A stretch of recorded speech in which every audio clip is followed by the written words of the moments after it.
So, in the last few chapters we talked about variances. You need to decide when to investigate a problem. When is a problem worthy of being corrected? Certainly size makes a difference, both in dollar amount and percentage of variance. The variance is a percentage of a total cost. The bigger the problem, the more likely it is that you should investigate it. If it's happening over and over and over again, that means you're doing something wrong in your budgeting, if nothing else. If there's a trend, you see it getting worse and worse and worse over time in an obvious direction, maybe you can get it before it becomes seriously bad. Is it controllable? I mean, is this variance in an area that you can change your management in some way so that you can improve that variance and therefore improve your costs? Or is it some kind of a fixed overhead variance that's there just because of accounting and not because of ways to truly change the business? Favorable variances. I add this because you want to look at both favorable and unfavorable variances. If you have significant favorable variances, that could be a flag. What might be a reason for a favorable variance that you'd want to look at? Anybody have any ideas?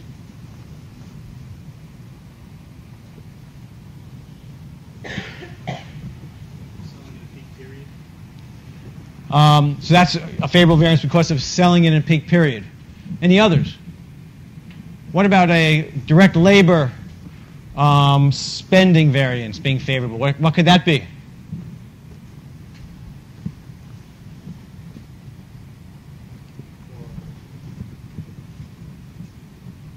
Maybe you're hiring cheaper, less capable labor. You're saving on your labor. Or your direct materials variance is a positive spending variance. Maybe you're buying cheaper materials that the problems won't manifest themselves for another year when you get more customer service requests. So a favorable variance might actually be a cause of something you need to look at. And as with everything you do in the business world, cost-benefit. You only do an analysis of the problem if you expect to create value from that analysis. You don't do it just because you want to do an analysis. Another way of looking at it is you look at the variances. If the variances are caused by random error, you can't control it, so why spend too much time on it? But these others you might be able to control in some way, so it's worth looking at them and in some coordinated fashion looking to correct them. Any questions on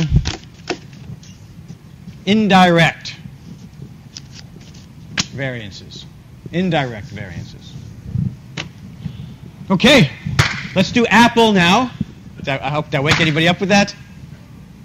I meant to.